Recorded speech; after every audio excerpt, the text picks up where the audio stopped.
नमस्कार, मैं स्तुति नारायण और ज्योतिष की बात में आपका स्वागत है। दोस्तों, हमने देखा कि आकाश के 12 भागों के आधार पर कुंडली का निर्माण होता है। कुंडली के 12 भावों का निर्माण होता है। अब हम देखेंगे कि इन 12 भागों को 27 नक्षत्रों में भी विभाजित किया जाता है। नक्षत्र चंद्रमा पृथ्वी के चारों तरफ 27 दिनों में चक्कर लगाता है और चंद्रमा पृथ्वी के सबसे नज़दीक है और उसका पृथ्वी वासियों पर सबसे अधिक, उनके मन पर सबसे अधिक प्रभाव भी है। तो हम चंद्रमा के प्रत्येक दिन के आधार पर 27 नक्षत्रों को विभाजित करते हैं। चंद्रमा 27 दिनों में जिस पथ पर गुजरते हुए पृथ्वी का चक्कर लगाता है उसे हम 27 नक्षत्र कहते हैं। और ये मुख्यतः तारों का समूह है। प्रत्येक नक्षत्र आकाशमंडल में तारों का समूह है और उसी पथ पर चलता हुआ चंद्रमा पृथ्वी के चक्कर लगाता है। तो ये 27 नक्षत्र हैं: अश्विनी, भरणी, कृतिका, रोहिणी, मृगशिरा, आर्द्रा, पुनर्वसु, पोष्य, अश्लेषा, मघा, पूर्व फाल्गुनी, उत्तर फाल्गुनी, हस्त, चित्रा, स्वाति, विशाखा, अनुराधा, ज्येष्ठा, मूल, पूर्वाषाढ़, उत्तराषाढ़, श्रवण, धनिष्ठा, शतभिषा, पूर्व भाद्रपद, उत्तर भाद्रपद और रेवती। इन्हें प्रत्येक नक्षत्र के 4 चरण होते हैं और उसी के अनुसार इन्हें प्रत्येक 12 भागों में भी बांटा जाता है। जैसे अश्विनी का 4 चरण, भरिणी के 4 चरण और कृतिका के 1 चरण से पूरी मेष राशि में चंद्रमा का गमन माना जाता है, या किसी भी ग्रह का जो आकाशमंडल में गमन होता है वो ये 30 डिग्री के गमन को 3 नक्षत्रों में, नक्षत्र के 3 भागों में बांटा जाता है।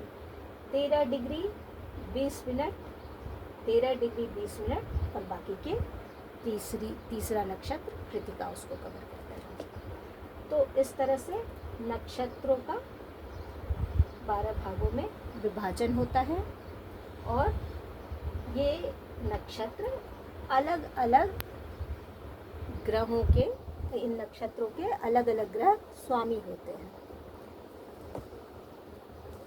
जैसे अश्विनी नक्षत्र का स्वामी केतु होता है, भरिणी का शुक्र, कृतिका का सूर्य, रोहिणी चंद्रमा, मृगशिरा मंगल, आर्द्रा राहु, पुनर्वसु गुरु या बृहस्पति, पुष्य शनि, आश्लेषा बुध, मघा केतु, पूर्व फाल्गुनी शुक्र, उत्तर फाल्गुनी सूर्य, हस्त चंद्रमा, चित्रा मंगल, स्वाति राहु, विशाखा गुरु, अनुराधा शनि, ज्येष्ठा बुध, मूल केतु, पूर्वाषाढ़ शुक्र, उत्तराषाढ़ सूर्य, श्रवण चंद्रमा, धनिष्ठा मंगल, शतभिषा राहु, पूर्व भाद्रपद गुरु, उत्तर भाद्रपद शनि और रेवती बुध।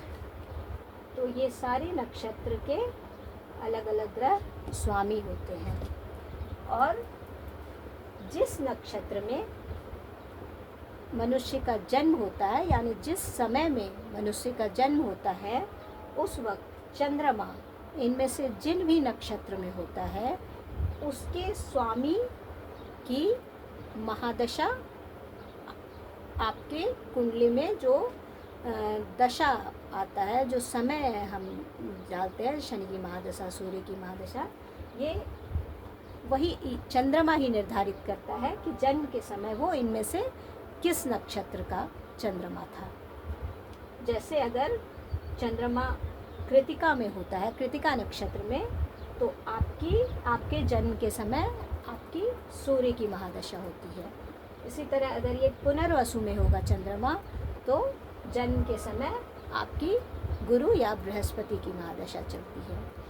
अब इसके बाद हम महादशा का कितने कितने वर्षों की महादशा आती है जीवन में, ये 120 साल का चक्र माना जाता है महादशा का, और उसमें महादशाओं का अलग अलग